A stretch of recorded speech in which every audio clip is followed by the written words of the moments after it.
got the French Open going on right now, but I will go into the stuff, but there's not a lot going on especially as a comparison to what went down with Naomi Osaka. Now, in case you guys didn't know, Naomi Osaka, she's been dealing with some mental health issues since 2018. I think, Janina, am I right on that, or am I off for a couple of years? You're right. Okay, so long story short, she gave the heads up saying that before the tournament, said that she won't be doing any, if at all, like meaning if not, if, or none, interviews because she's trying to check her mental health, just paraphrasing. And then after her first match, I'm sorry, she pulled out saying that she's gonna keep try to keep abreast of her mental health. And it was a big deal, obviously, because she's one of the best players in the world. And, you know, one thing you don't want to do is lose your stars out of a major tournament like the French Open. And the backlash she got from I think the governing body, we'll talk about that with Janina momentarily. She got a lot of support from her fellow athletes across sports. And Venus Williams had a gym that she came up with. We're going to talk about that later. I love that gym that Venus dropped on the media.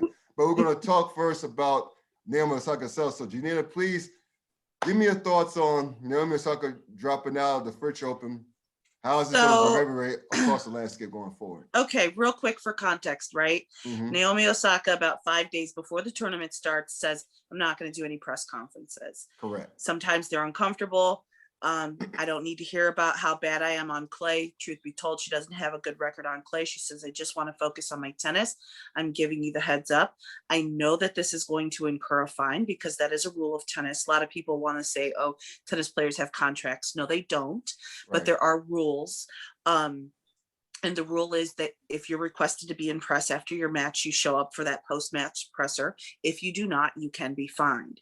So she says initially in her statement, I know that I'm going to be fined, but I have to protect myself and do what's best for me and work on my own mental health. And I hope that, you know, for the copious amounts of money that I know that I will be fined, I hope that that can go to a mental health charity.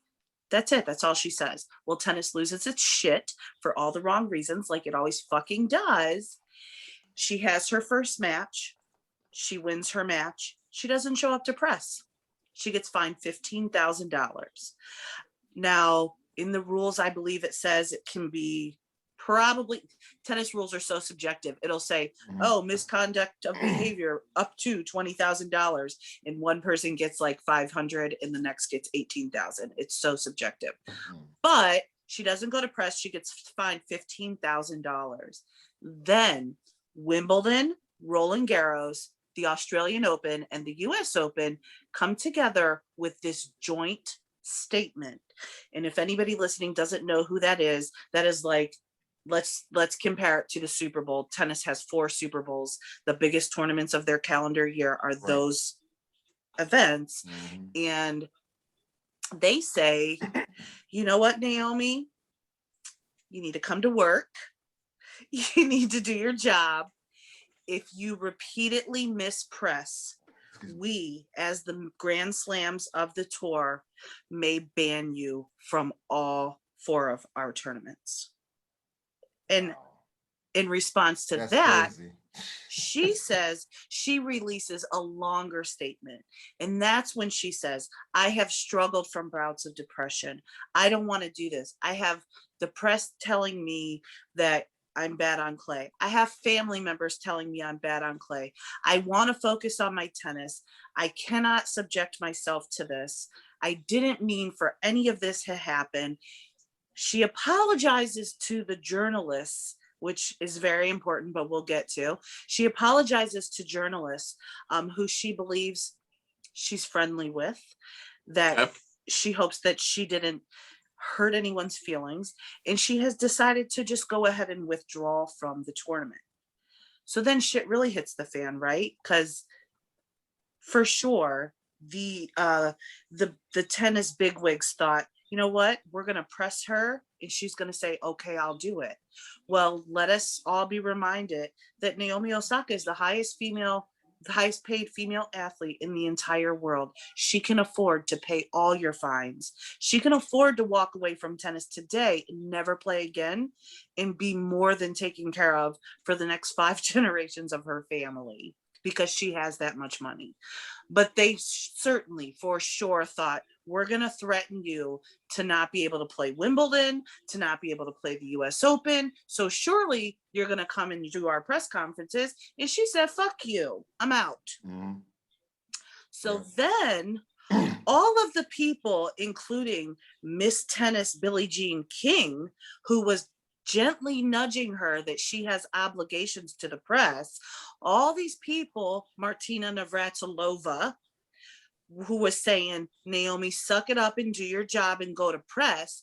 And these journalistic friends of hers that she doesn't want to offend. And I know I'm not going to put anybody's name out there, but I know exactly who she's talking about. None of them were defending her when she made her initial statement and said that she wasn't going to do press.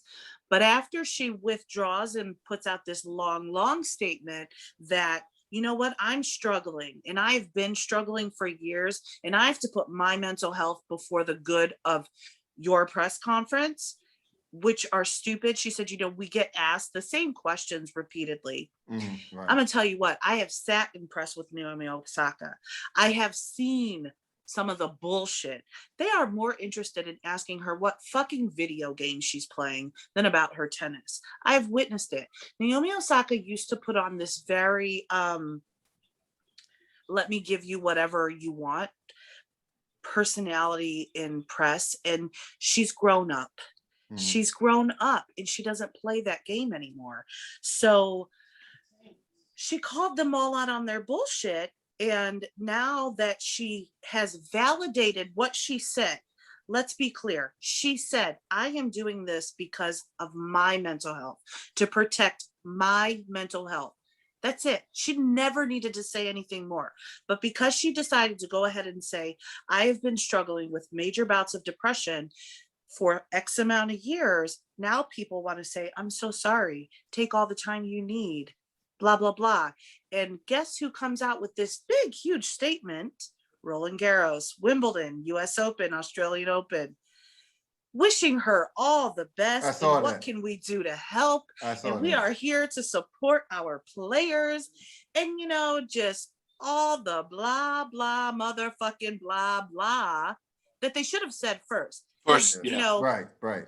If I call you and you're my boss and I say, I don't feel good today, I won't be into work, you're not going to ask me why. You're going to say, feel better, have a nice day. This is her job. I'm thinking, I can get you some FMLA if you're American. You know, we can protect your position. But it's fucking ridiculous. It is unreal. They have forced her to put her private, personal business out there. Mm-hmm. Let me tell you something. They would never do this to other people. People want to say this isn't racialized. They want to say this isn't about gender. Bullshit. Naomi Osaka is one of the biggest tennis players in the world. But you know what? People don't know her. They don't know her. She doesn't sell their tickets. If Roger Federer said, and just to be clear, I don't think he would ever do this. He would never do it. People go, Roger would never do that. You know what? You're right. He wouldn't. He probably wouldn't. But he's not my BFF. I'm not going to say what he won't do. But chances are he's not going to do it. But if he did, if Roger Federer, the king of tennis, said, I'm not going to do press for an entire tournament. And let's be clear. She didn't say forever. She said for this tournament. Because truth be told, all these people that are pissed off would talk to her in about 3 weeks' time at Wimbledon. Yeah. So you really ain't missing out on that much. But anyways, if Roger Federer said, I'm not going to do press, I'm going to take my fine, do you think in a million years they would say, Roger, how dare you? You better do it or you can't play. And not only can you not play, both of them. They would never do it. They would never do that because he puts asses in the seats. He brings the ratings to the TV. Osaka doesn't have that power. If Novak Djokovic said that, they probably would say, Novak, you're our number one player. Think about this. I don't think they would tell him, that he couldn't play, but they wouldn't bow down and say, how could I help you? What can we do to make this right? Like they would Roger Federer. Right. Would they tell Serena, get your shit together or you can't play? You better fucking believe it. Yeah. She does all the same things as Roger Federer when it comes to selling tickets and putting asses in seats, but she's a Black woman in a white sport. So I think it's very telling. I think it's very telling that, like I said, these people are not, who are supposed to be her friends, are not defending her. Their Twitter timelines are very, very quiet. You go and you just see crickets jumping all over. They're everywhere. Not a damn thing. And it's really sad. It is really, really sad. And Lindsay Davenport was on Tennis Channel talking about how when she was playing with Jennifer Capriati, who was at the time America's sweetheart, she was very young. I remember she that. has spiraled into a mental head case out of nowhere. That woman is nuts now, let me tell you. Wow. But Lindsay was saying that when Capriati, they were on you tour, Capriati, Okay, yeah. yeah. When they were on tour together, she was clearly struggling mentally. Everybody around her was watching her break down and have this huge mental breakdown, and everyone ignored it. There was no help offered for her from anyone, you know. So this isn't new. It isn't like they don't know how to handle this. And I mean, it's really sad, and it really pisses me off, because no one should ever have to put their business out there like that. And I get it. It's a rule of your sport, but damn it, take the fine and let her move on. She also emailed them and said, this isn't personal. I just have to take care of me. After the tournament is over, I would love to sit down with you being Roland Garros, the French Open people, and work on a solution and how we can make this better going forward, how we can make press more productive and blah, blah, blah. Yeah, and they just totally ignored all of that. And they tried to shame her into doing the press conferences. And in doing so, they lost their number 2 seed of the tournament. Yep. It's really sad. Well, how about this? Talk about sad. Who the hell's the top seed? Nope. I mean, it's like the top seed, I don't think is a household name, but who's the top seed? Is it Gerber? So the top seed, oh no, Kerber lost. She lost a while ago. She lost on day 1. I mean, we're only 3 days in, but she still lost on day 1. Well, there you go.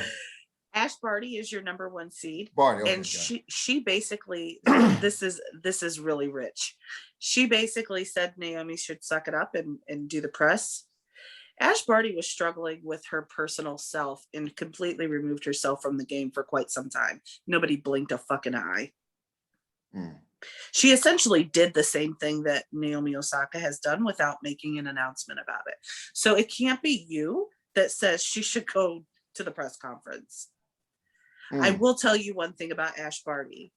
She knows the press isn't her friend. It's the only thing I really like about her. I remember being in press with her one time, and someone asked her a question and they wanted to follow up and they wanted to get more from her. And she was like, listen, I'm not giving you any more. You're the press. You will take my words and twist them into whatever it is that you want. So no, I won't elaborate. That's it. I like you, but I don't trust you. And that's, you know what, that's the relationship that it probably should be between an athlete and the press. I mean, most other sports know that. Listen, I wanted Naomi, this is what I wanted. I really, really wanted, after Naomi got some pushback, to go into every single one of those press conferences and pull a fucking Marshawn Lynch and say, I'm only here so I don't get fined. Yeah. To every question, thank you for asking. That's what I thought, well, that'll fucking shut him up. Because oh my God. Okay. Let me know if you want to talk. No, that's okay. That's why I got you on here. So yeah, you bring I the learned funk. something on my podcast, Andreen, one of my co-hosts. I did not know this. So when players get fined in tennis, that money actually goes into player development. Oh. So this could have been a beautiful moment for tennis. They could have allowed Naomi to skip all those press conferences. They could have fined her $15,000 for every single one, and taken that money and saying, we are going to take this to develop some type of mental health support program for our players. They could have made themselves look like royalty among sports, and they totally fucked it up because they wanted to tell the Black woman to sit down and shut up. Well, no, sit down and talk. Right. Shut up and dribble, right? Yeah. Pretty much. That's crazy. Yeah. That's crazy. I mean, it's somehow tennis, Lord. From what you share with us from, I'm sorry, but what you share with us from the past, there's some past conversation we've had about the treatment of the Williams sisters, but the treatment of Taylor Townsend, for the treatment of other focus of U.S. tennis players of color. Yeah. And to have this happen to Naomi Osaka, who's a U.S. resident, but she's obviously Japanese and Haitian. But the point is, she did advise her that she's affiliated with Japan. But the point being, she plays for Japan. She plays for Japan. So the fact of the matter is, it's just another example of how this damn sport does not help its stars of color. Let's just keep it real. I mean, so keep it real. I can't. So I said, so she pulled out of the tournament on, I don't know what day it was. Whatever day it was. Was it Tuesday? I think it was Tuesday. It was this last week, right? Oh, last week. Oh, it was last week. Okay. I thought it was this week. But that's no, it had to be this week because the tournament just started. See, I haven't worked in a while until today. I was off for 5 days. So my days are all screwed up. I think it was like Monday or Tuesday. So no, it was Monday. It was Monday. It was Monday. So so we recorded a podcast about just that. Check it out. That day. And I said, tennis will be, the sad thing about this is tennis will be on every major news outlet, every small news outlet. And once again, it's going to be for all the wrong reasons. I said, this will be on Good Morning America tomorrow. And we'll have, they'll probably talk about it on The View when there was this. And, I said, well, and unfortunately. Yeah, I watched. Yeah. It'll probably, for a lot of people, be like when Whoopi Goldberg said Dominic Thiem, do you remember when he got kicked out of an interview room for Serena? And another day, but Dominic Thiem, number 4 player in the world, at one point got removed from an interview room because it was the big one, because Serena's match finished whatever, and they wanted her in there because they needed the space. So he was asked to leave and go to interroom number 4 or whatever, a small one for Serena. And Serena didn't ask for the space. She didn't do it, but Dominic Thiem got real ugly and nasty about it. And when they talked about it on The View, Whoopi Goldberg was like, who the fuck is Dominic Thiem? But this is your number 4 men's player in the world, but nobody knows who he is. So, I mean, you know what I'm saying? So anyways, on my podcast, we were saying this is going to be all over everywhere. And it's going to be ugly because, once again, tennis fucked up. And 2, people outside of tennis, I don't even want to say sports people, because sports people don't cover tennis properly. They don't know their names. They don't know how to talk about it. They don't know the rules. It's a very niche sport. You have to be invested. Oh my God, it was ugly. It was ugly. I mean, my local news, this is me on my phone, tweeting or like, I'm like, no, she's not African American. No. I mean, it was so bad. It was so bad. But my comments did make it on TV because, nobody else knew what the fuck they were talking about. Oh my. But no, you're right, because it made its rounds to just about every talk show that I watched yesterday. It was on CNN. It was news related, everywhere. Even pop culture related. It made its rounds. Yes. And I'm like, wow, this is crazy. And of course, it was extremely polarizing as I would anticipate it to be, especially with a lot of white men who were do your job, shut your mouth. Yeah. So Well, yeah. That's what you just said. I saw a lot of that too. So one of the local Cleveland news stations went live on Facebook, and they were talking about it, and all of these white men and women were like, somebody didn't read their contract. Do you have a contract? Do this. That's why I said, no, I'm sorry, you don't. I mean, that's not. Glad you corrected it, because that's what I was thinking as well. Yeah, it's a rule. Rules can be broken. Rules have consequences when you break them, but they don't have contracts. You know who they have contracts with? Nike, Rolex, Barilla, Pasta. You know, but they're not contracted with the ATP or the WTA or any of these tournaments. Yeah. They are actually paying to enter these tournaments. People don't know that. I mean, it's just like anything else. Think about a golf player. Like, they're going to get an appearance fee, which is going to very much wipe out anything an entry fee. But they're all paying entry fees, all of them. So, I mean, when you have, you know, your morning sports report, who's usually going to be talking the NBA playoffs, try to cover Osaka and tennis, it's a bad look. It's a bad look all around. Right. So, I mean, it was ugly, and it happened again. It's just always something bad when tennis makes worldwide news that hits every network everywhere. It's never anything good, ever. And the fact that it's shitted on, again, is similar to the conversation I had about the Williams sisters. When they, when both of them were at the peak, were at their primes. You know, it's like they consider the shit. They be in the I guess the ATP. Is that for like the WTA, ATP are the men, and the WTA. The WTA, right. Yeah. So when they continue to shit on them, it's just okay. You do this to your superstars. Yeah. Usually it's the other way around. Usually they don't do that to your superstars. Yeah, except for Federer. But the point is, the WTA specifically shits on the superstars, and we had to be black, but they also happen to be your superstars. Well, and I know y'all know I'm a Federer fan, and I keep bringing him up, and I don't bring it up because I'm a fan. I bring it up because he is a white man, and they don't treat him that way. They don't, and they never will. They never, ever will.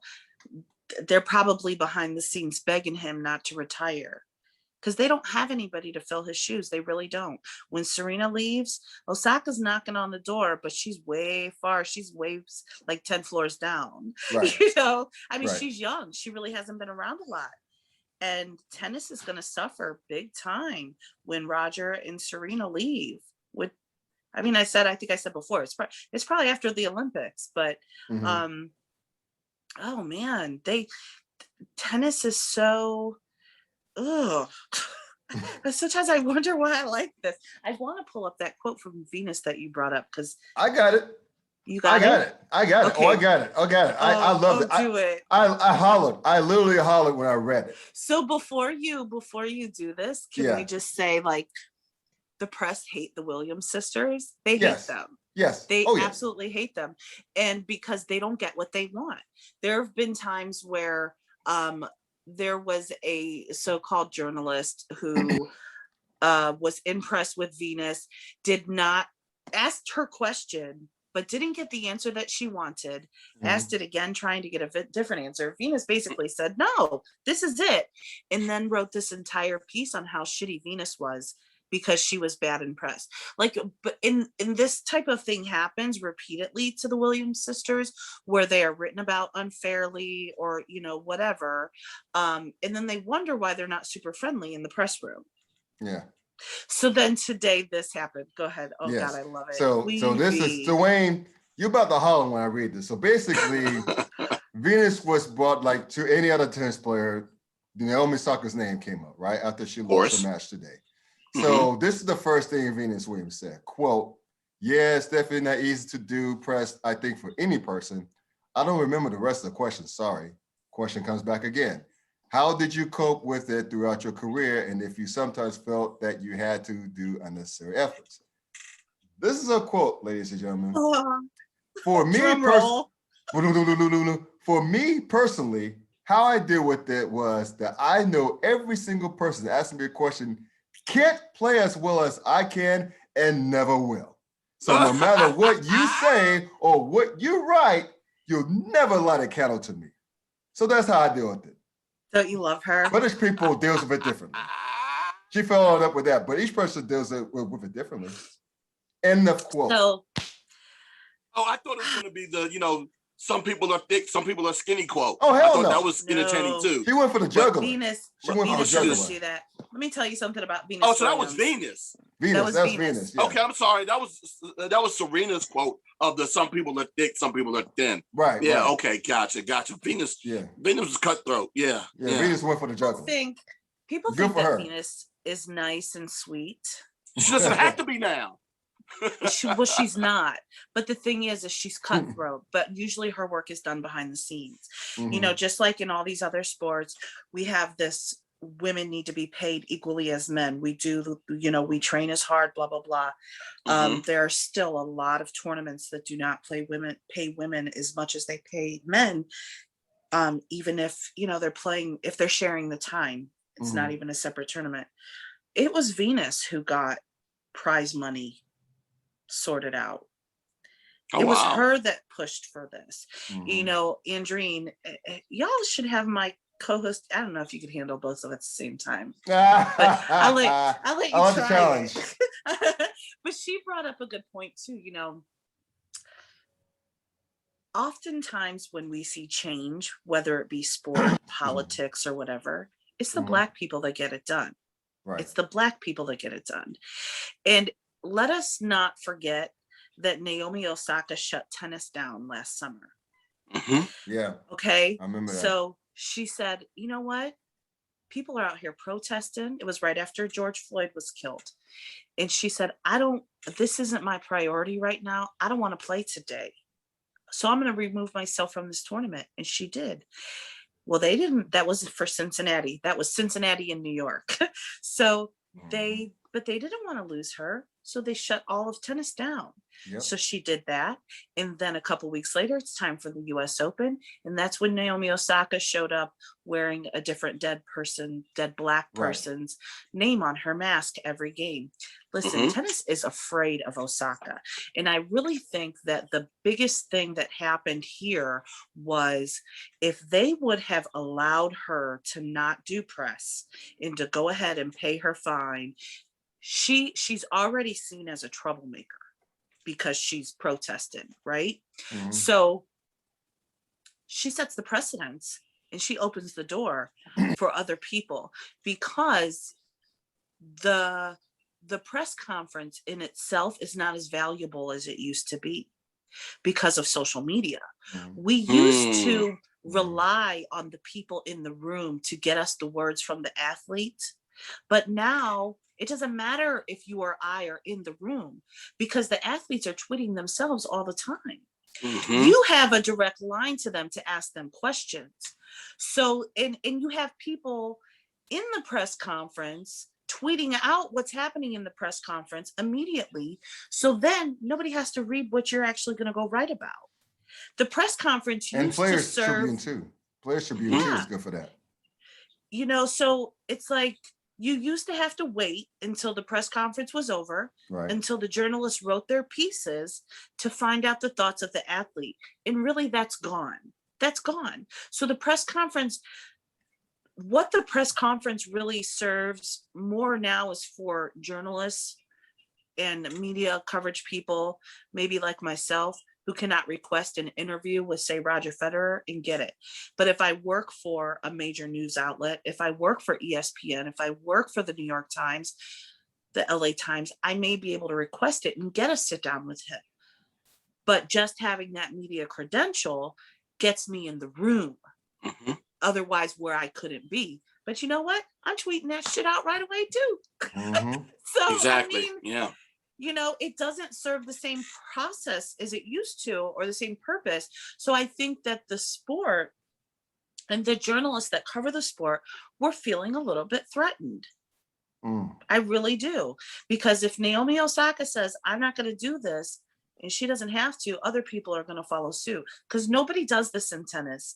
Serena was known to skip a presser. Venus will skip a presser. Djokovic skipped the presser when he hit the lady in the throat with the ball and got defaulted from the US Open. Yeah, he didn't go to press that day, and they get their fines and they move on. Right. But for the most part, even though everyone knows you get a fine if you don't show up, they show up. So if your top women's player in the world goes, not going to do it, other people are going to do that, and they don't want to do that. They don't want to do it. Oh my God! And the way that media is going right now, especially, it's not even not just press, but the way media is going now. Yeah, with cutbacks and everything. Now you have it so that athletes aren't coming out and doing interviews. I'd be concerned too. I'd be afraid too. Yeah. Yeah. Well, and honestly, it's just so. The media itself never gets to be in the spotlight, right? And they're in the spotlight right now. You shouldn't be. No, you shouldn't be. And that's happening. And I'm sure some people like that. I'm sure that they do. And as much as they didn't want to make this all about Osaka, well, now that's all it's going to be about. Every single person that walks in that room, tell me what you think about Naomi Osaka. Yeah. And that's going to continue for the next few days, if not the entire damn tournament. Yeah. So something that she tried to keep under wraps, gave you fair warning for, said, I'm not going to do this. Let's talk about it when it's done, has now become the center of attention. And now you're asking every player and their mama and their coach and their hitting partner and their physio what they think about what Naomi Osaka did. And they're not even asking the player about their own game again, because tennis is so good at that. Wow. Yeah. I don't know. I mean,